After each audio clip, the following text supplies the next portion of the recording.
This episode of ChatEDU is sponsored by the National Center for Next Generation Manufacturing. Their summer teacher workshop got all sold out. You can check out their next community of practice. This is part 2, their deep dive into AI in manufacturing held in partnership with the NAAIC and Amtech.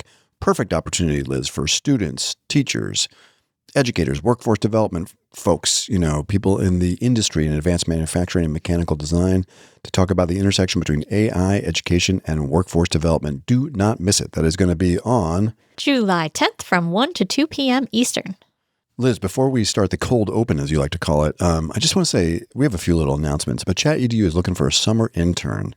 So if you are, I looked at our demographics, it's unlikely that you're listening, but if your parents are listening right now, and you've got some skills in video editing and social media, reach out to us at chatedU@edadvance.org. We've got a great opportunity for some summer internship. Not a full-time gig for sure, but nice couple hours to kind of bookmark some stuff in. And doesn't have to be local, right? Nope. It can be all remote. Anywhere in the world. Sounds good. In fact, if you're from Australia, I'm sure it's complicated for tax purposes, but it would be even cooler. All right, Liz. Yes. Are you an art aficionado? I have so many questions for you when these things start. Are you an art aficionado? I kind of am. I did a lot of art history in college just because I was a Spanish and French major. So when I was in Spain studying abroad, we saw so much different architecture and art, and we were at the Prado all the time. And same when I was in France. So I know a lot about European artists. So cultured. It's funny that you're not a sommelier too, but you don't drink wine. I don't drink wine. And my kids have been to every major art museum in Europe and the United States because... I bet they loved every second of it too. Talia says, no more churches, no more museums. Don't take me to any more churches. So if I showed you a Monet, would you be able to analyze it and know if it was authentic or not? I mean, compared to a fake Monet, I don't know that I would be able to know the difference. What about an AI generated Monet of a very famous painting? Like water lilies? Yeah. I don't know if I could spot the difference between an AI generated water lilies and the actual water lilies. Okay. But I could tell you it was Monet's water lilies. Okay. So interesting here. This is from Futurism. It's a couple weeks old, but it's just such a good story. So a devious prankster posts a real Monet painting and then tells people it's AI generated and watches the absolute S show that followed there. That's awesome. Isn't it great? Yeah. An anonymous conceptual artist sparked online chaos by posting a cropped image. So he took, part of the Monet and said that it was AI generated. And it released a wave of critical reactions from commenters who confidently, almost with the confidence that a chatbot might have, they confidently detailed why the artwork was inferior and lacked emotion, exposing a knee-jerk hostility and armchair expertise prevalent in AI disclosure before the actual art experts identified that the piece was in fact genuine, right? Yeah, I mean, this is kind of a little hack here, but what do the commenters have to say? Oh, I mean, they said it was not painting with advanced myopia or dramatic gusto, and so that it was inferior to what was actually happening in Paris at the time. They called it AI slop, stated that it looked like a bad word and is a bad word. Rhymes with mitt. Yes, but then the commenters that actually knew that this was real, they totally mocked the users who insulted the genuine artwork and just, it was total chaos. I love it. Yeah. The comments are really worth reading. It's some of it's not safe for work. But you can follow to the comments from the Futurism article. But certainly the article does underscore that the combination of AI and mistrust and the internet is just a perfect storm to manipulate truth and highlights the genuine specialists are increasingly valuable, real discernment and taste and skill and critical thinking are absolutely vital in a world with post-happy armchair experts. Sure. Liz, I am neither a genuine expert or a post-happy armchair expert, but I am Matt Mervis. And I am Liz Rade. And this is ChatEDU, the show about leading and learning in the age of AI. In today's episode, an earful of ivy. Ooh. AI in the battle for higher ed integrity. We'll explore big shakeups at America's top universities. So here's the full show rundown. We'll start with John R. Soash detailing 3 critical configurations inside the Google admin console to restrict student access to Gemini AI and Google Lens during searches. Yeah, this is a good one. A lot of IT directors are kind of losing their minds over the proliferation of AI across the entire Google ecosphere. And so all the Google surfaces, so this is a helpful set of tips. Next, we're going to look at Dan Fitzpatrick and review the educational implications of Google I.O., which is just last week. And I'm going to throw my 2 cents in as well. Of course you do. After that, multiple regional winners of the prestigious 2026 Commonwealth Short Story Prize face intense scrutiny after readers and automated detection tools flagged their unpublished short stories as generative AI fabrications. Get out of here.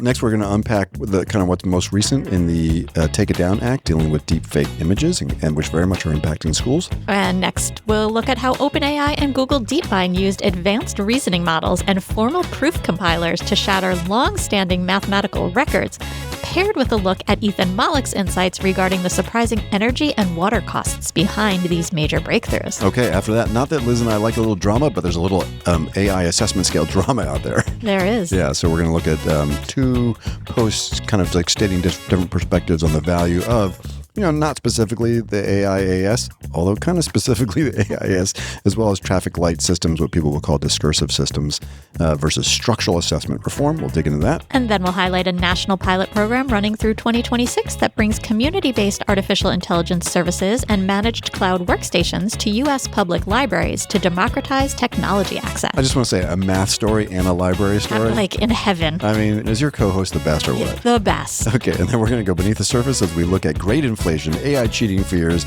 and the collapse of academic trust, forcing massive policy overhauls at Yale, Harvard, UC Berkeley, Princeton, and then we're going to step it down a couple notches and get some rational perspective from CU Boulder. Love it. And we'll end with another great bright bite about how AI might stop forever chemicals from being forever. Kind of cool.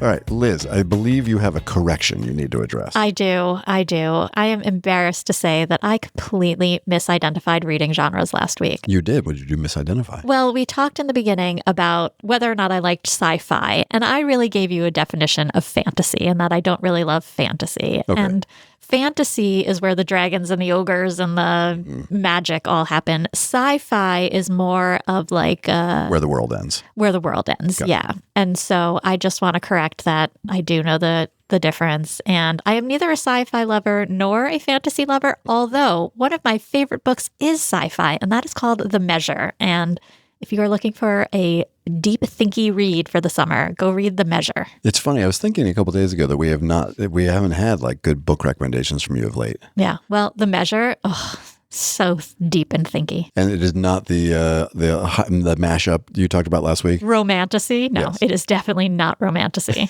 Okay. It is sci-fi, for real. All right.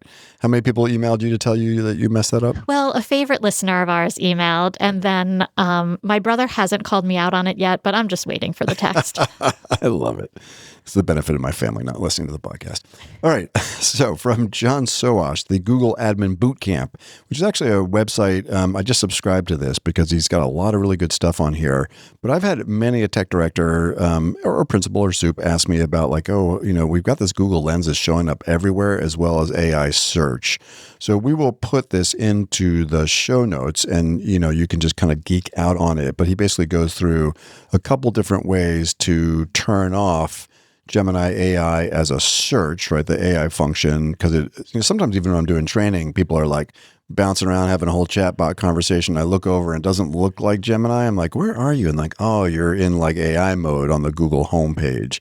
That's a thing that folks don't necessarily want, especially kids under 13, as well as Google Lens, because they use Google Lens to do, photomathy type things. And so because these features are native to the core search bar rather than a separate app, administrators have to deploy targeted URL blacklists or blocks in order to kind of manage it. But it is manageable for sure. So we're going to go ahead and drop that into the show notes. Now, also staying googly right out of the gate here, Forbes, Dan Fitzpatrick, fantastic, the AI educator from England and just prolific. He has had early access to all sorts of stuff, including he was at Google I/O. And I think last year even had a conversation with Sundar Pichai, the CEO of Google. Didn't get that this year, but, still pretty cool. And he spoke to Chris Phillips, who's the VP and General Manager for Education. So, Liz, what was Dan's kind of like big takeaways here? I think everybody was talking about Demis Hassabis's final quote of the... We're in the foothills of AI. We're in the foothills of the singularity. Yes. I mean, everybody was talking about that, but... We're in the foothills of the singularity, and my gems no longer show up on the left-hand side of my page, and they keep formatting everything differently every time I do them. But sure, okay. Really? Your gems aren't on the left side of your page? No, you haven't been hanging out. Like, they did a update to the UI, and we've actually had to redo like 1 million screenshots. Gary's actually trying to do something cool in Claude Co-work today, where we're going to try to automate replacing some of the screenshots. We'll see how that goes. My gems are on the left side. Well, it says gems, right? But the list of your gems are not there. You now have to click on gems and then go to your gem manager and then deal with it.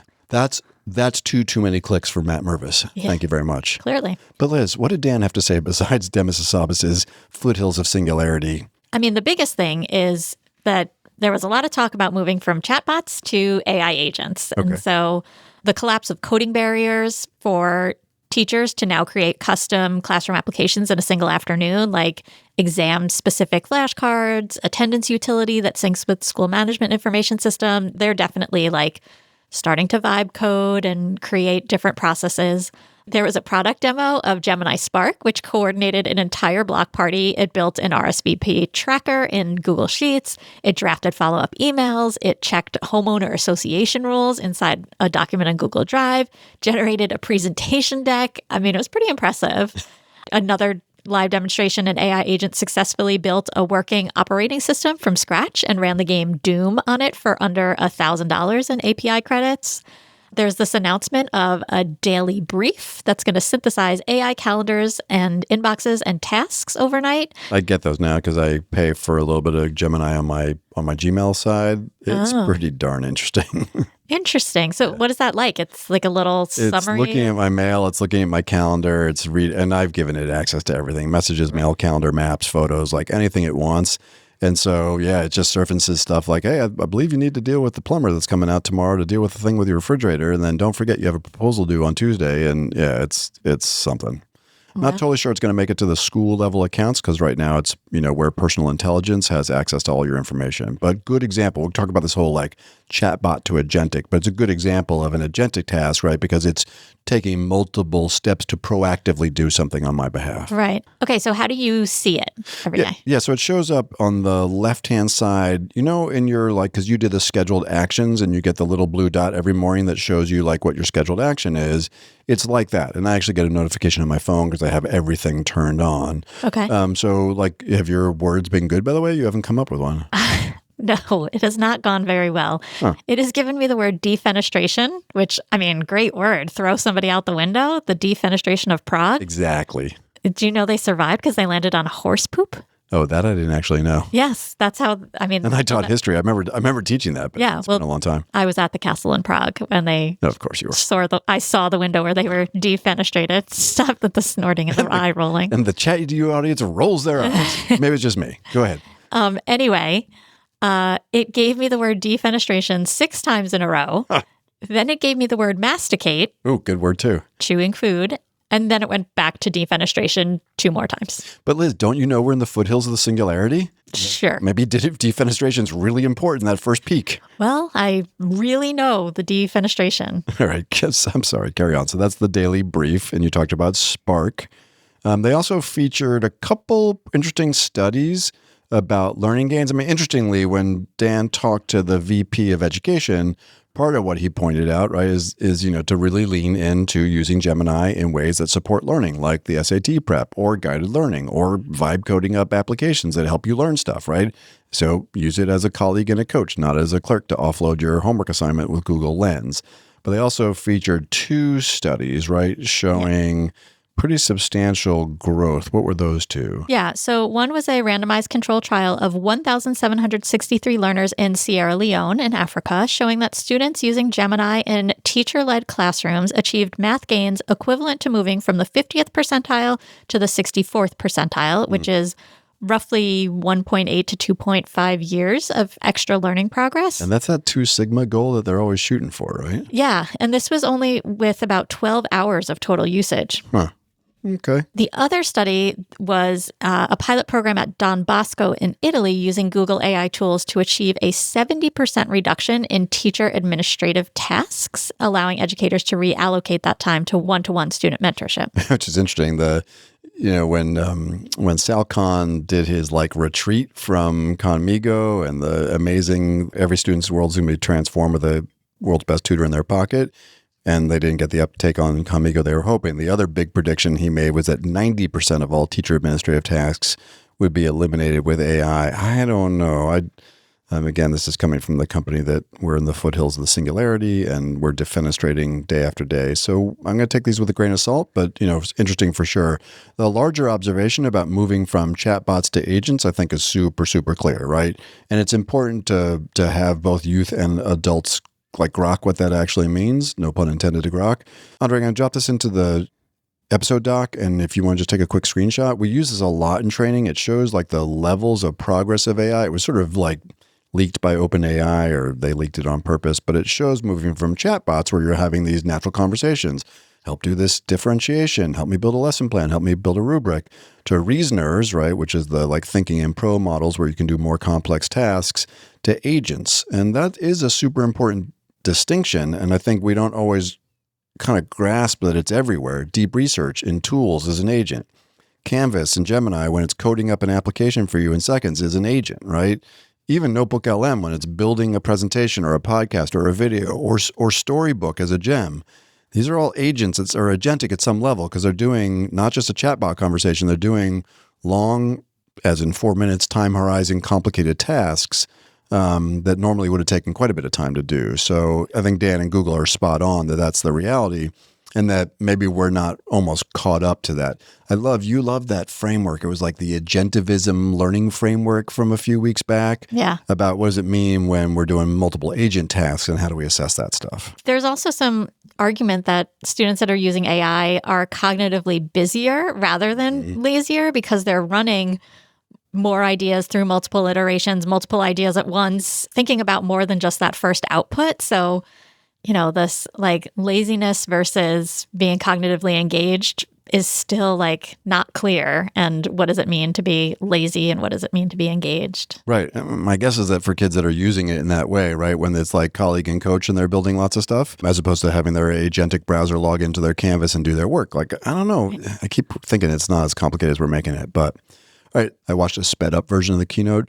My takeaway was a little bit different. I'm going to just play a couple seconds here of Sundar Pichai from the keynote talking a little bit about what's new. So first he's talking about Ask Maps, which is really interesting. In Google Maps now, you can kind of ask these questions. So here's his example. Here's a real query from a parent. My kid just fell into the duck pond, and the wedding starts in 30 minutes. Where can I walk and buy her a new dress? I'd like to hear how that turned out. It's kind of relatable, right? Oh, yeah. If you have a little kid and there's a duck pond at a wedding, it's inevitable that they will fall into the pond. I feel like Sundar Pichai would not be like a stand-up comic. He's very plainly say, I would like to find out how that turned out. It's yes. Yes, me too, as would everybody else. So next, Liz, he talks about Ask YouTube, right? Where you can ask natural language questions of YouTube in the way that kind of interacts. So he says this is an entirely new, they've reimagined this experience. So here's what this looks like and sounds like. Say you want to teach your 3-year-old how to ride a pedal bike, and they already know how to ride a balance bike. Just ask YouTube. You will see a couple of differences in results. The information is digestible and easy to navigate. You get an overview and helpful tips. You will see videos that best match your interest, so if you want to try a specific method of teaching, you can go deeper there. And best of all, it jumps right to the part of the video most relevant. Okay, that's interesting. It remembers the context, so you can follow up with questions like, should I buy one with hand brakes or pedal brakes? Making it an ongoing conversation. All right, so this is interesting, right? I'm able to ask YouTube a question. It goes right, it shows me some results, so I got to scan and read and analyze. Then I go right to the result I want. Then it has context, and I can ask follow-up questions. So for me, yes, the chatbot to agentic thing is pretty important for sure, but I don't know. I was thinking a little bit about, you've done some really good observations, and I think you're doing some discrete PD around question asking. Yes. But as these things become more conversational, it's not just a chatbot, it's maps, it's docs. I'd show this thing called Live Docs where you're just word vomit a whole bunch of Yeah. stuff. Did you see that? Yeah. And then you're just thinking through the process. And so I wonder whether or not, we're really focused on prompting. And I don't know that honestly is sufficient here, because this is really just about really good natural language questioning, but also refinement, right? Yeah. I mean, I'm thinking about, I learned so much on YouTube when it comes to crafting, obviously. Sure. And so just this weekend, I wanted to bind a quilt using my sewing machine. And there's lots of different videos. And, a lot of them start with and my grandmother made this quilt, like the same way recipes do. And there's sometimes just specific parts of the process I need to know. But I kind of have to watch the whole video. Right. And this would be really helpful if I could, but I'd have to know the right question to ask to get to the right part of the video. And be in the habit of asking subsidiary questions. I think homeschool kids at some level, or kids who do learning they love, like personal interest projects, get better at this. But asking questions, probing deeper, doing follow-up questions, these are going to become vital habits of mine when it comes to interacting with AI across all these various surfaces. So for me, the big takeaway from I/O was really that stuff. But, it even gets a little bit more complex than that, because as the tools, combine that plus the agentic now. So maybe you ask AI mode, how do black holes affect space-time? And you get this level 101 answer.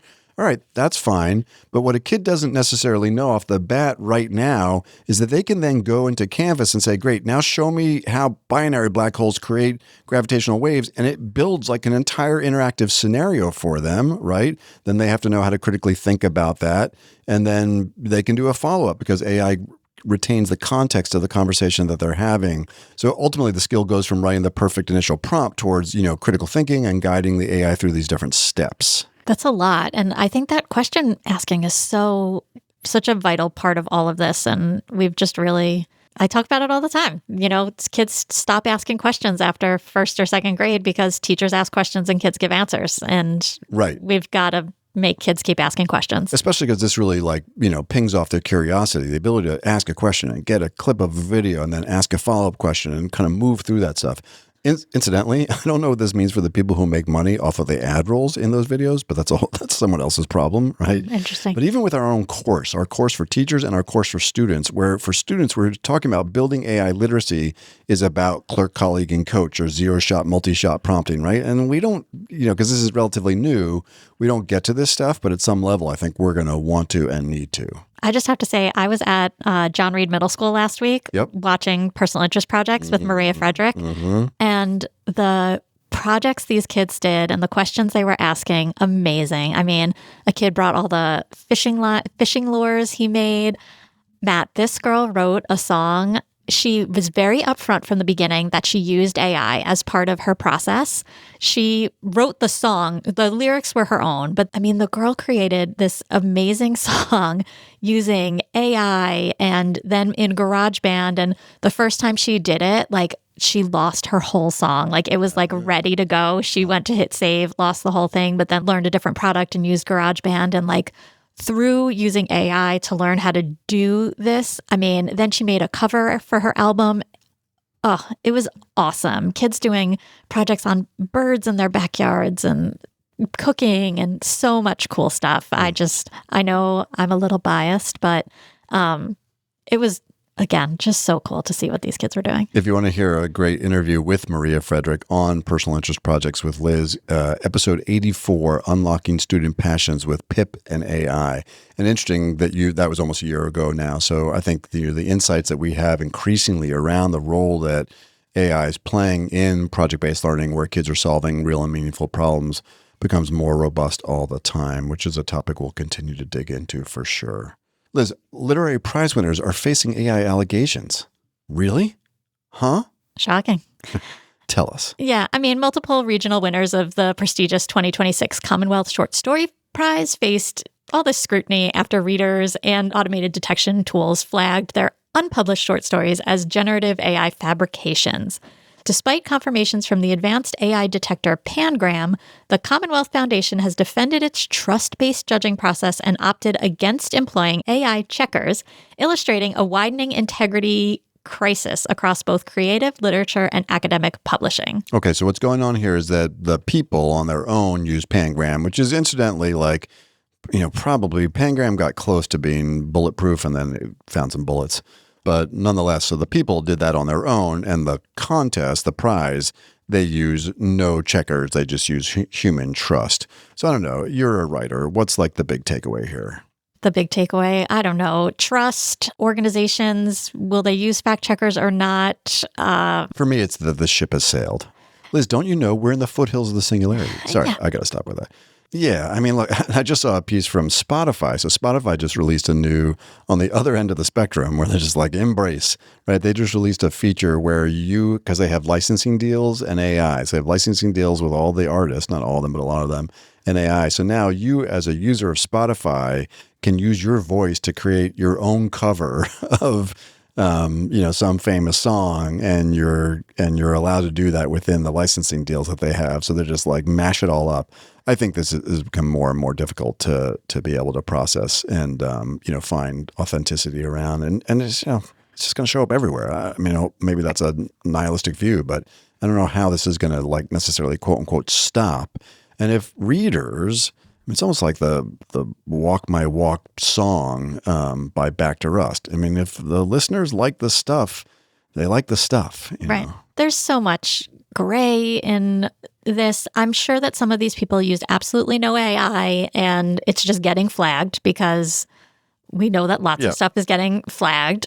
We just saw at the beginning of the episode that people looked at a real Monet and were like, this is AI slop. So I'm sure that there are people reading essays and going, this is AI slop, when other people are like, this is actual writing and brilliant genius. Like, Liz and I are real. Yes, but like, again, people think that we're not real. Watch us on tape. Hi. Hi. All right. So, no, that could have been our robot us. So, speaking of places where AI is clearly evident and needs action, like legal action. So, this is, that's opinion and hand-wringing and agita and all that good stuff. But when students or adults use AI to create non-consensual deepfake images, including AI porn, there's now federal law called the Take It Down Act. It was a remarkably bipartisan effort. And as of the 19th of May, there are now mechanisms that require the FTC to actually remove these. So the law said this is the intention. Now we've hit the deadline, right? So they have 48 hours that they have to take down. All these various platforms have to take this stuff down. This is from Axios, and Axios is predicting that there is going to be a high-profile lawsuit accusing one of these social platforms of not following the federal law. And I hope they do, and I hope they get nailed, because we have to send a super clear signal to every kid in America around the globe that there are absolute legal consequences for posting this stuff. And those who are violated, that there is a process for them. So we want to send a strong message that if you do this, you're in big trouble, but also like, if you are a victim, there is recourse. Yeah, you bet. And again, talking about great episodes, go back and listen to Liz's episode with Evan Harris, who just got engaged. I saw that on LinkedIn. Congratulations, Evan. Yeah, very, very nice. Liz, are you familiar with the air dose problems? I think there's a bunch of them, right? Not deeply familiar. All right. Well, this is in Scientific American. OpenAI announced, and of course, Google said, oh yeah, you did one, we did 9 more. But anyhow, OpenAI announced that they, in an internal general reasoning language model, internal meaning I don't think it's out in the public yet, disproved the Paul Erdos 1946 unit distance geometry conjecture. You have a tattoo about the unit distance geometry. Oh, yeah, actually. I do. By constructing an elaborate higher dimensional grid, flattening it into 2-dimensional shadow. Is that how you would approach that? Probably, yeah. Yeah, and the AI beat the longstanding mathematical record for dot pair sequencing. This is all stuff that's clearly above Liz's head and mine. But it's another one of these cases, right? Everyone says that AI, so yes, we're making fun of the Demis-Hassabis foothills thing. At the same time, folks who say that all AI is doing is remixing and parroting known information. Every time there's a novel discovery, I mean, frankly, every time there's a bright bite where there's some novel solution or there's a novel solution to a math problem, that shows independent reasoning beyond what's currently known. I think that's fair to say, right? Jagged frontier, my friend. Yeah. Now, Google basically, as I said, came along and did the same thing, right? What happened with them? Well, they developed Alpha Proof Nexus, which is a framework that leverages frontier large language models paired with the lean formal proof compiler to autonomously solve open research level math problems. So they successfully resolved 9 out of 353 open air dose problems and proved 44 open conjectures from the online encyclopedia of integer sequences. Great bedtime reading. So they shift the That paradigm. air dose, by the way. Why do you have so many problems? I don't know. But this definitely shifts the paradigm of math AI from specialized trained networks toward automated agentic loops. So, I mean, cool stuff. Now, frankly, I saw this story 5 days ago and I took a pass on it. Then I saw Google yesterday. Basically, we're recording, a week or several days early before the podcast comes out. That Google came out and said, "Aha! Well, we did 8 more problems." But frankly, the reason I wanted to run this was a fascinating post from Dr. Ethan Mollick about energy use. So he was able to quantify how much water and energy it took to solve. This was the OpenAI's pass at the 80-year-old standing air dose problem. So Liz, walk us through his calculations on water and energy, which is a topic that's super important we keep coming back to. So I love that, because very often it'll be like, oh, one Gemini prompt is the equivalent of 8 seconds of TikTok, or, this amount of water is equivalent to people making Shein fast fashion. But here he was able to drill into this, probably token-intensive computation and reasoning problem. Yeah. So he took some calculations that seem pretty reasonable. So the best public estimates we have, it took 0.6 to 6.3 kilowatts of electricity and 3 to 31 liters of water. Big range there, but okay. Yeah. So that is less than a lot of things that he compares it to. So that is less than 3 almonds worth of water and the electricity equivalent of 2 to 20 miles of EV, electric vehicle driving. Interesting. So the individual impact of AI use is small, but at aggregate scale, overall resource usage adds up. And of course, training the original model used resources as well.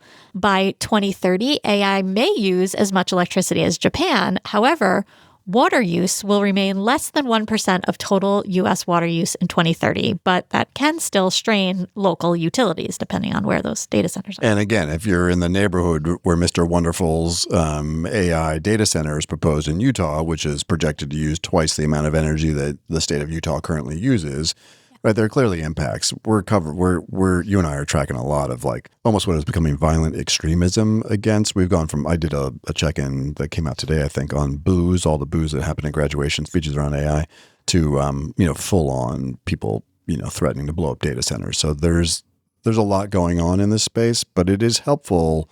I think Mollick's framing here is super helpful, especially around water. And actually I saw something, this made it around social media quite a bit this week. It probably needs to be vetted.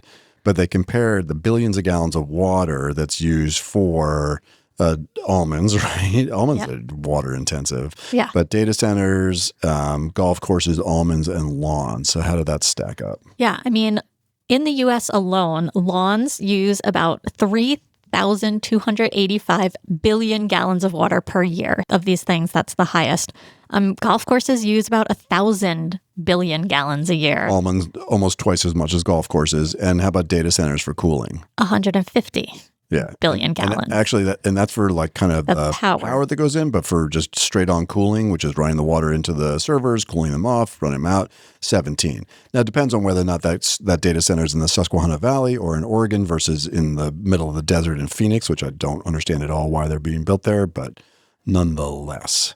So yeah, super helpful framing. Thank you, Professor Mollick, as always. All right, Liz, speaking of controversy, I know we shy away from it, but one of our favorite frameworks, as we said, is the AIAS, the AI Assessment Scale. And there was just a blasting post on LinkedIn about this called Talk is Cheap, Discursive versus Structural Responses to AI in Education. This is a post from the Pragmatic AI Educator. So Dr. Nick Potkalitsky reviews emerging academic scholarship surrounding enforcement illusion in educational AI governance. So analyzing foundational papers on structural assessment changes and the wicked problem of generative AI, he contrasts superficial rules-based policy communications with actual authentic structural task designs that secure academic integrity by rendering the active learning and thinking process impossible to outsource. Now, as one would imagine from erudite PhD, that sounds a bit like a word salad. It does. Yeah. So, basically he's saying that these traffic light systems, not from you, your reading was was beautiful. Thank you. But he's basically saying that these traffic lights, which most schools that we work with use, or the AI assessment scale, are like, word descriptions of what students should do. That's his take on it, by the way. I think you and I have a slightly different take. And that what is required are structural assessment changes, which means anything from blue books to oral exams. He's basically saying, like, replace the assessment entirely rather than give students an essay and then tell them what level. So the AI assessment scale, by the way, folks who aren't familiar, would be 0 is no AI, 1 might be research, 2 is like outlining, 3 might be getting feedback from something you wrote, 4 would be full AI, 5 would be learning they'll love, like doing AI inside a PIP or a capstone project, which no one talks about, by the way. So he's saying that that's just like guidance and it's too soft and it doesn't like structurally force students to have academic rigor in their assessment demonstration knowledge. Is that fair to say? Yeah, because that AI assessment scale or traffic light system still relies on kids following it and academic integrity, like their own personal integrity and honesty. So Perkins, who's one of the co-authors of the AI assessment scale, along with Leon Furs, post back on LinkedIn, says, you have misrepresented the AI assessment scale pretty dramatically here. Please look at our work available at aiassessmentscale.com before making oversimplifications like this. So start with a straightforward response. Now, there were a lot of comments. You have a chance to take a peek at a couple of those? Yeah, I'm just looking through some of them now. I wonder how many times the creators of the AI assessment scale have to say, you have misinterpreted our work, before they realize that the problem might be the work. Okay. So not so nice. Yeah. So someone else said, it's much easier to make it look like something is being done about a potential or actual problem than to analyze and change the conditions that make this problem possible. It's easier to ban or penalize a behavior than to accept that the system we uphold and operate within invites that very behavior. Yep. Someone points out that some of the behavior in these comments is illuminating, which I related to. Liz and I were even on the fence about whether to cover this story because it just feels like a slightly internal catfight. But in reality, so many schools and organizations use the AIAS, and we happen to think, yes, structural assessment change is important. We do lots of work around durable assessment, but everything is treated as a binary in this world. It's not a binary, right? So someone says, oh, the behavior in these comments is illuminating. And then someone responds by saying, indeed, same as always, correct and valid critique of the AI assessment scale. The cavalry arrive claiming you need to read our paper, or this isn't an assessment security tool. It's worthless bunk, and on it goes. A lot of policies are trying to regulate behavior inside systems that were never redesigned for AI in the first place. Sure. Good point, for sure. Okay, so we carry on, though. Then, so Perkins goes back and actually, a couple days, does some reflection. I can feel what it's like to be in that situation. Thank goodness I haven't been in that situation in a long time. But Perkins writes back and basically posts something entirely responding to that. So Mike Perkins, co-author of the AIS, responds to ongoing academic critiques of AI classification models. He argues that while attaching superficial rules or traffic light labels to unchanged tasks creates an enforcement illusion that fails to police student behavior that's evolved. He talks about version 2, which version 2 is kind of what we just walked through with no AI through level 5. Yeah. So in response to critics who say the scales act as this like policy theater, that delays the true structural change. He argues that simply telling an overextended faculty member to redesign assessments is not really actionable advice. By deploying a shared institutional vocabulary translated across 30 languages, 350 universities, paired with a dedicated custom GPT assistant, the scale acts as a practical boundary object. It gives departments a clear framework to begin structural adjustments, shifting from a passive permission structure into active programmatic reform. So he talks about the shampoo bottle defense, user error versus system design. So addressing the reality that some schools simply slap on an AIAS level onto a test without changing the test itself, Perkins argues that this is a failure of institutional execution rather than a flaw in the tool. He compares the scale to a bottle of shampoo. The directions are explicitly written on the label, and if a user completely ignores those instructions and gets a bad result, the blame lies with the user, not the chemist who formulated the product. That's a very funny way of looking at it. I think the two things that you shared to me really resonate. One, as Perkins says, it is tough, right? Yes, these are options. Like dramatically changing the structural assessments is an option. Perkins is also right to say, hey, doing that for everything is overwhelming. We know that from all the work that we do, shoulder to shoulder with a lot of educators. The second piece is really interesting. So where you said, deploying a shared institutional vocabulary translated in all these different languages across these universities, that to me is the benefit of the AIAS. Right. AI is a big, big topic when it comes to teaching and learning. And frankly, I think the scale is probably now, not to pile on, but given the agentivism stuff that we're talking about, where we're really not really just talking about chatbot interactions, but potentially full-on agentic tasks, that's where maybe there needs to be a level 6 or something like that. That's probably where there may be some limitations. But AI in education or pedagogy is a big topic. And to just say no AI, yes AI is way too simplistic. And it doesn't help students build any kind of literacy. So thinking about the difference between no AI and productive struggle, great. Like that's a helpful frame all by itself. Thinking about AI as a research tool is very different, pros and cons of lots of other use cases, including the fact that it's not always a great research tool and it will say defenestration week after week when you needed to do something else. Right. Using AI as a brainstorming and outlining tool is different than a research tool. Using AI for feedback is different than outlining. Use AI as full writing partner is different than the other three. And there's there's just like stuff you want to do. And so by using the AI assessment scale, you're helping teachers and students build an understanding of the potential of the technology. To me, that is the primary benefit. I've never seen this thing as like I told you it was a level 2 and you did level 3, you're caught, right? It's more just like, my dream is that you stop some kid in the hallway and say, hey, you've been working with AI lately more as a level 2 or a level 4. I see you did a capstone project. Do you think about that as level 5 AI? Like, that's what I would like to see personally, is it's this common vocabulary that helps people understand all the options when it comes to AI in education. The bottom line is that the AI assessment scale isn't just in isolation. And Mike Perkins argues in his response that it is a way to rethink assessments as well. Mm-hmm. He is not describing it as a level 1 is this, level 2 is this, policing thing. Yeah. No, it is made to help you redesign assessments. But we also can't expect every assessment to be redesigned in the age of AI. So there you go. ChatEDU has weighed in. Liz, let's talk libraries, something we can all come together on. I love libraries. The Library of Congress, MetaGov, and Public Knowledge, in partnership with state libraries in Utah and New Jersey, have launched a pilot program running through 25-26 to bring community-based artificial intelligence services to U.S. public libraries. So the nonprofit project provides selected libraries with a cloud-based public AI workstation and a curated bundle of premium text subscriptions for $1,000 annually, framing open and accountable AI access as essential public infrastructure. Yeah, they say like water, electricity, highways, parks, libraries. So this is both a library story, but as so often is the case with libraries, is also an access and equity story.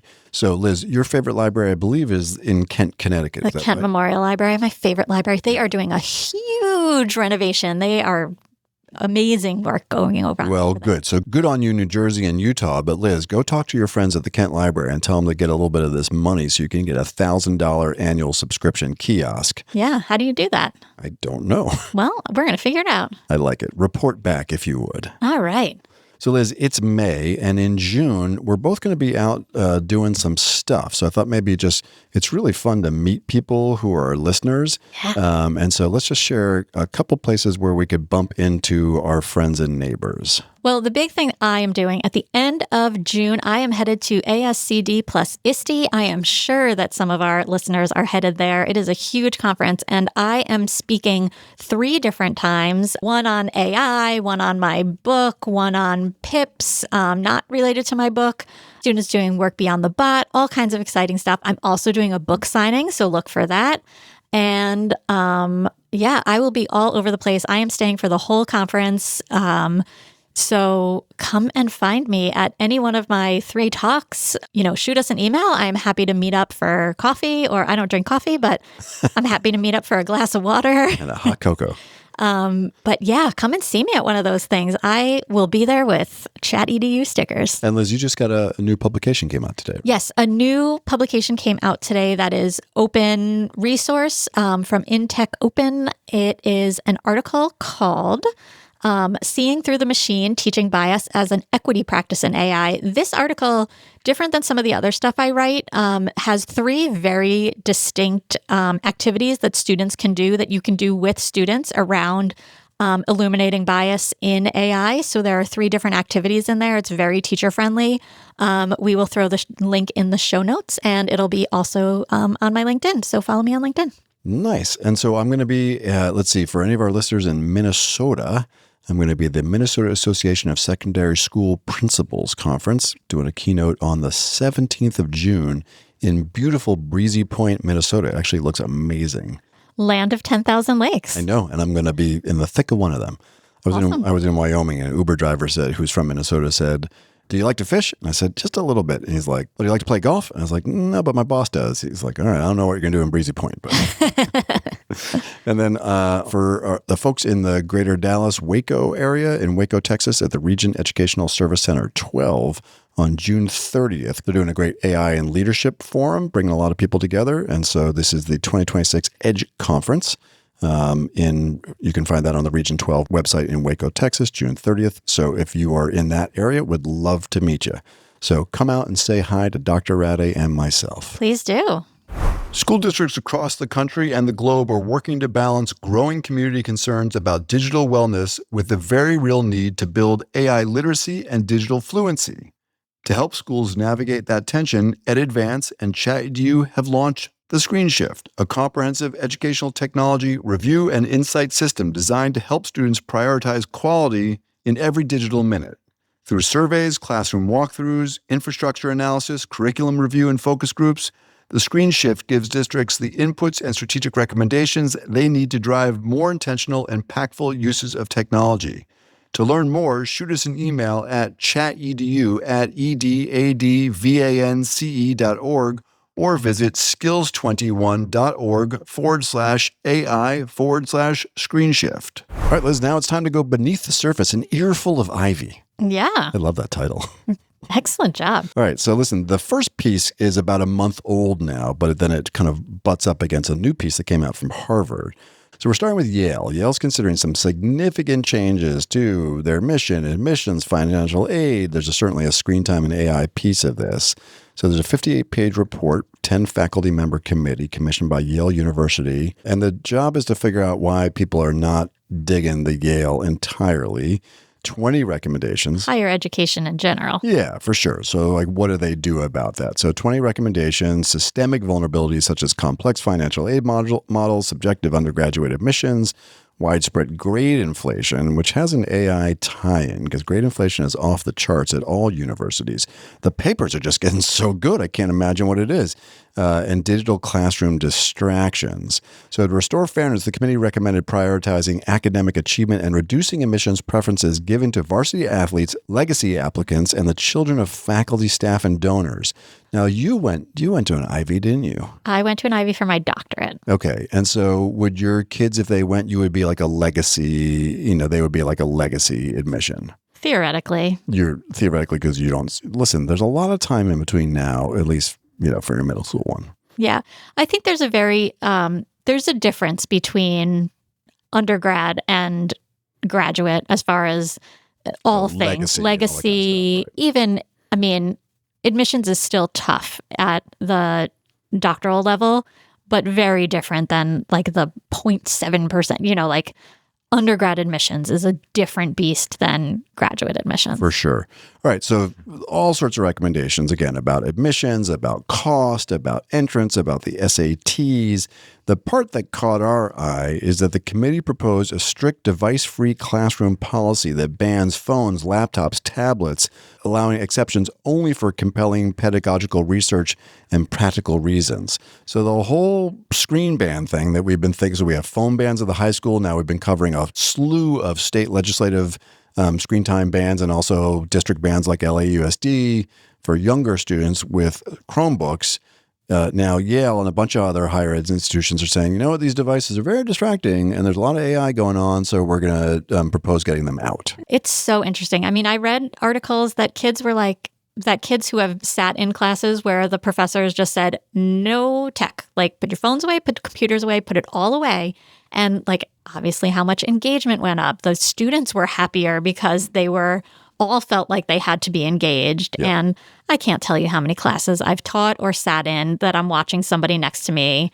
I mean, I've ran a million summer PDs that I walk around the room and I'm like, you're answering email. Oh, you're playing a game. You're shopping on Amazon. You're doing this. And it's this illusion that the computers are open because they're taking notes. Sure. They're not. Well, some are. Some are, but your point's well taken.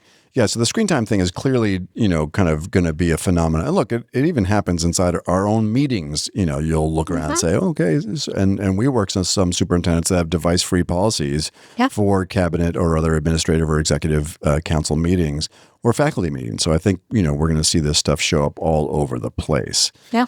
Now, Harvard, just this last couple of days, they passed a grade cap because part of what we're starting to see is AI related. We're seeing all sorts of reasons that there's inflation, grade inflation, but they basically said there's way too many A's going on here. So we're going to actually cap grades. And Yale faculty, who a month previous were working on some similar stuff, said bravo. So in this earful of ivy, Liz, what's happening here at Harvard? Yeah. So Jalinda Wang reports that 70% of Harvard faculty voted to curb grade inflation by implementing a mandatory cap on undergraduate A's starting in the fall of 2027. So you got one more year to get those grades inflated.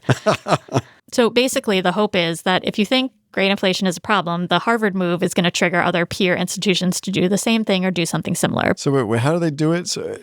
So A grades can only be 20% of the grades you hand out in a course plus 4. So if that's, if you have 10 students, you can do 2 A's plus 4, but there's never classes. So interesting. Talk about structural versus discursive reforms, right? So saying 20%, that's to combat what has been 60% of grades at Harvard over the past few years are A's.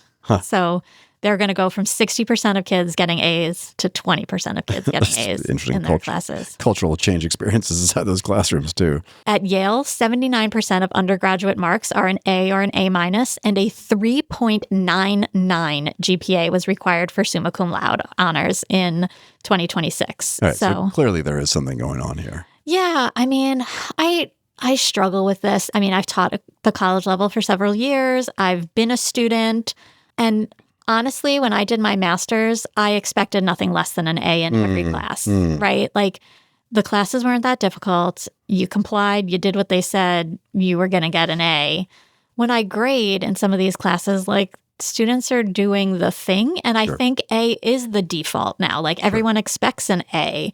There are a lot of programs where if you get less than a B, if you get a C or a D, that it's not good enough for the program. Like you have to maintain a B average.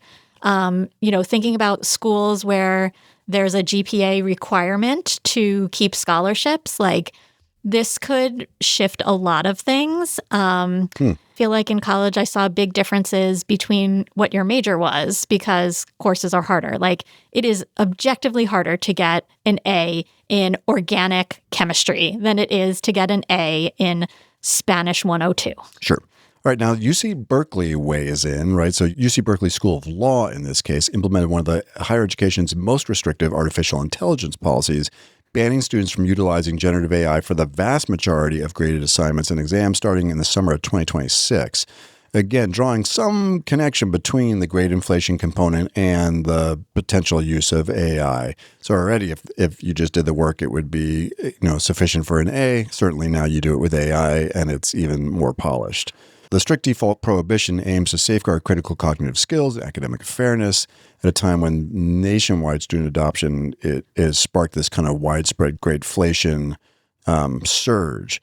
But it's really interesting. So it's everything. And this almost goes back to the AI assessment scale story on why it was really helpful. Because they're saying no AI for outlining, no AI for research, no AI for brainstorming, no AI for feedback on work. Like no AI, nowhere, no how. Right. And you can't upload slides, readings, lecture recordings into generative AI systems. Like no AI, no AI. Yeah. And they saw this, grade increases were heavily pronounced in classes where homework assignments carried a larger percentage of overall course weight because it was believed, quite reasonably that the grades went up for the AI use. UC Berkeley also did a big study of a large Texas university and found that between 2018 and 2025, there was a 13% point in A grades, 30%, reflective of the 22 baseline with the introduction of ChatGPT. So the connection between gradeflation and AI, seems quite clear. So this is another way that they're going after this. I don't know how they're going to police this. That's the next question, right? Is like, we say no AI. Now you're going to law school, so maybe you're follow the law, but maybe. But yeah, I mean, how do you enforce this? Like, you can't. Yeah. You can't. Yeah. Well, we'll come back to what we think may be a reasonable middle ground. Yeah. And then finally, in this earful of ivy, Princeton has a 133-year-old honor code that they have changed in the last couple of weeks due to fears over AI cheating. Yeah. So what was the 133-year-old tradition that has now dropped like a rock? They have had an unproctored examination policy since 1893. That was 133 years ago, where any grad student took their exams unproctored, and it was just in the honor code. But now, starting in the summer of 2026, Princeton University faculty voted to mandate active instructor proctoring for all in-person exams. And this obviously comes from AI-facilitated dishonesty concerns. So a student survey revealed that 30% of Princeton seniors admitted to cheating on an assignment or exam. While nearly half of the respondents knew of an honor code violation, less than 1% actually reported it due to fear of social media backlash. Because you could use like a secret browser or whatever during a non-proctored exam. Oh, yeah. Yeah. Again, everyone says there's this growing idea that everyone is cheating. And so then if you're not cheating, you're being left behind, right? Like everyone's using steroids, so I need to use steroids to be competitive as a D1 athlete or as a professional athlete. People are saying the same thing, I think, about what? Yeah, no, I was just wondering, because I know you use the Pilates reformer. Have you been considering, little steroids? No. All right, so finally, we come in at CU Boulder. So we're definitely no longer in the Ivies, but really interesting piece that we wanted to wrap this kind of earful of Ivy with. But very interesting impacts, whether it's Harvard or Princeton or Yale, right? Berkeley, we'll put in parentheses. Pretty damn competitive school. Absolutely. So CU Boulder, right? Also perfectly competitive school. Two professors, David Pearl Nussbaum and Noah D. Finkelstein, just published a new framework on institutional change in the AI. So they argue that basically the way that universities, including Princeton, Harvard, and Yale, and everyone else have historically dealt with technology adoption doesn't work anymore because of AI as an arrival technology, something that I just saw Justin Reich on the national news. There was a pretty good, I don't know if I would call it a hit piece, but on NBC News, national news, there was a piece on iReady as part of the whole LAUSD pushback on screen time. And Justin was in there, and he had some really good, witty, thoughtful things to say, as he always does. Yeah. So nonetheless, these two professors basically say that the way that every wave of technology, whether it's whiteboards or clickers or a learning management system, they've all, or even calculators and graphing calculators, they've had time to methodically kind of move through the adoption and study and reflect and refine and blah, blah, blah. He argues, as does Professor Reich, that this is an arrival technology and that classrooms do not have the historic kind of time frame or this linear framework to be able to adopt and think through this stuff.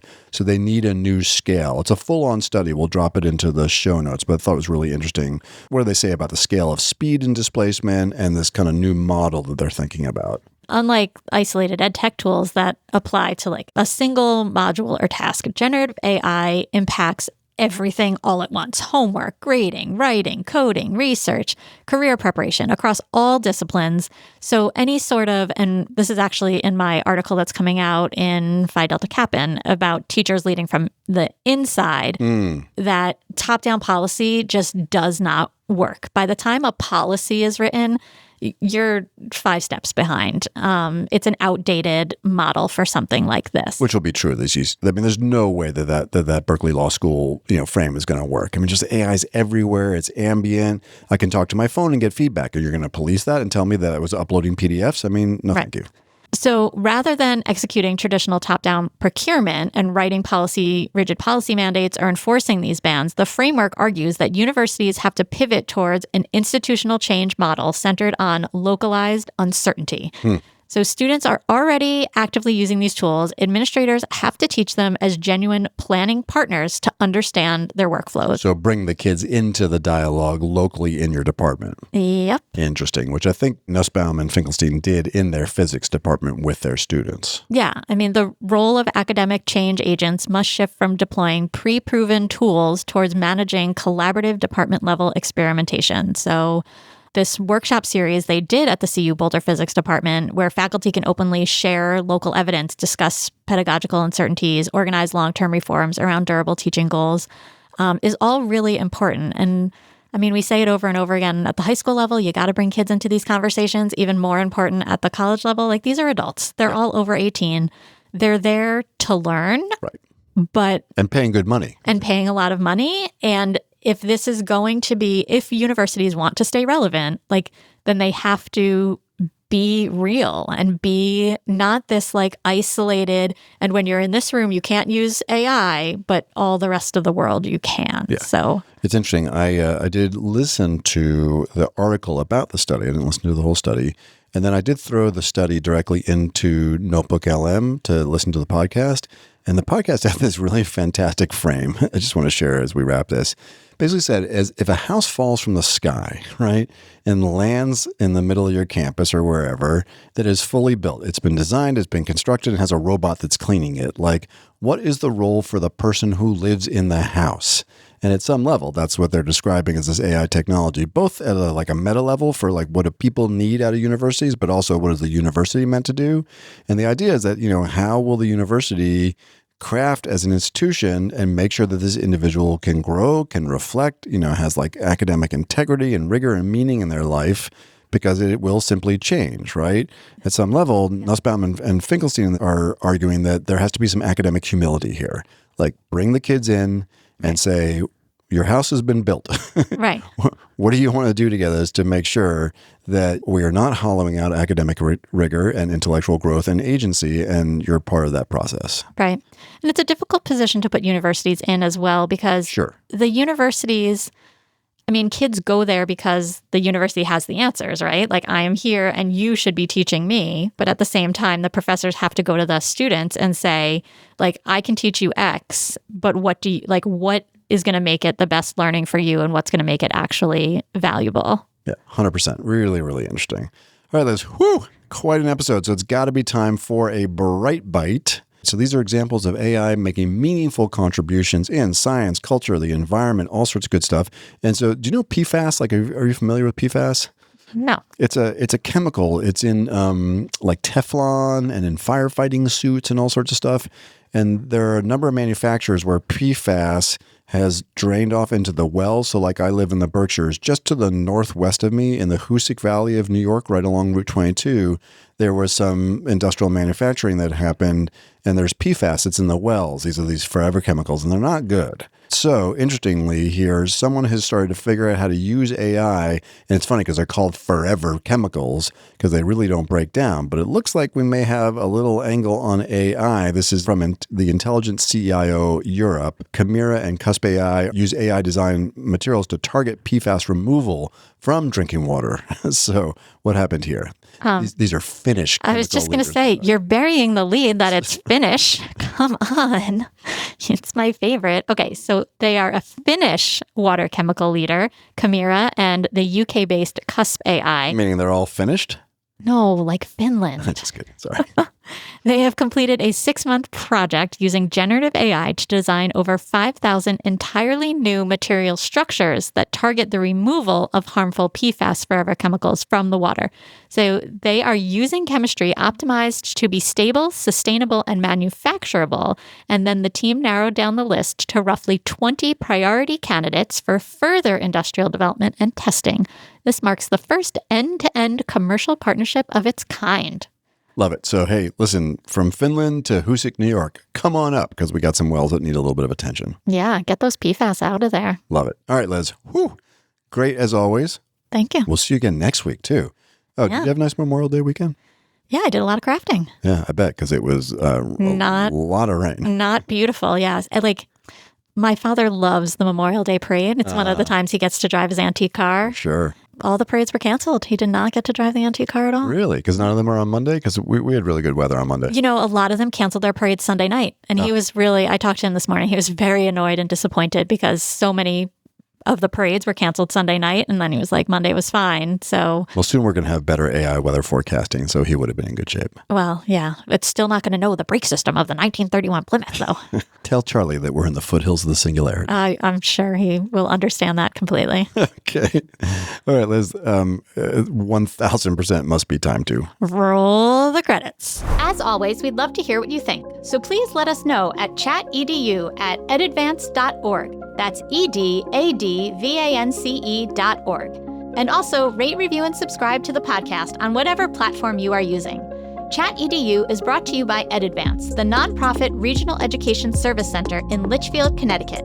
This episode of ChatEDU is sponsored by the National Center for Next Generation Manufacturing.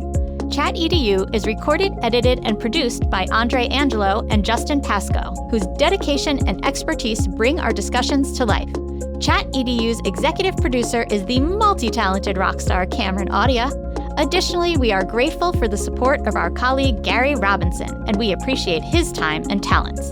And of course, a big ChatEDU shout out to our fearless leader and executive director, Jonathan Costa, for inspiring the pod. And finally, a heartfelt thank you to our listeners for joining us on this journey exploring the thoughtful and innovative integration of AI in education. Hello, everyone. My name is Jonathan Costa, and I am the executive director at EdAdvance, and I want you to know how much we appreciate our listeners. If you enjoy the podcast, feel free to explore EdAdvance's other AI services, which include customized professional learning of all kinds, conferences, our new middle and high school student AI literacy course, and our educator and leader micro-credential, co-sponsored by the Southern Connecticut State University Office of Workforce and Lifelong Learning. Just visit skills21.org/AI to learn more. That's all for now, and thank you for listening to ChatEDU.